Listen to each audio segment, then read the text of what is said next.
quite often we grow plants for the edible part and forget about the rest. But sometimes there's so much more of that plant that you can actually eat. I'm going to show you how.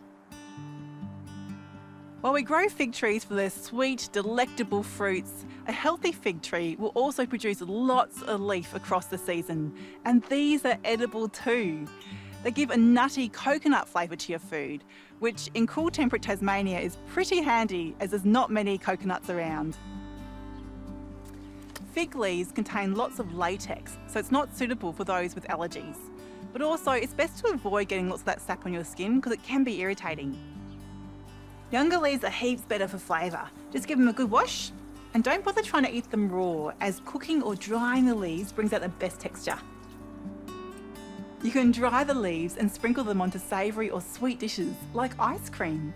You can also wrap up your cheese or fish with the leaves, or add them to a pot of rice, cook it up and give it a nice coconut taste.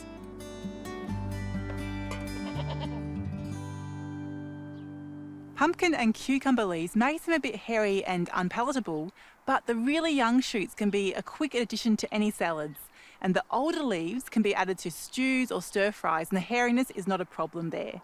And as the pumpkins grow and sprawl everywhere, harvesting and eating some leaves is actually a great way to prevent them from taking over all the space.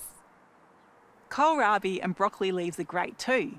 You can eat them at any age, but they're sweetest when they're young. If your broccoli plant's going to seed, you can still keep the whole thing going and harvest all the little heads coming up and the leaf crops.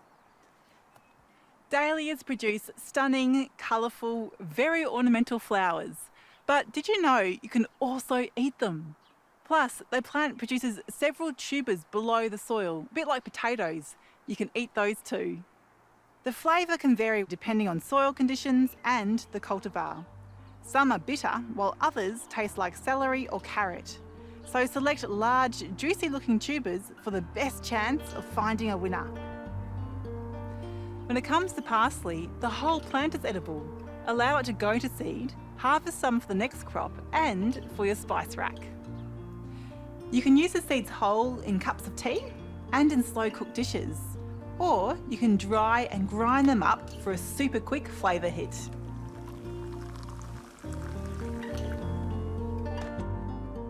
Being biennial, parsley will start to fade once it flowers, making the leaves go pretty tough. This can be a good time to dig up the whole plant and harvest the root, which is actually quite strong, much stronger than the taste of the leaf. You can do this whole process with coriander as well.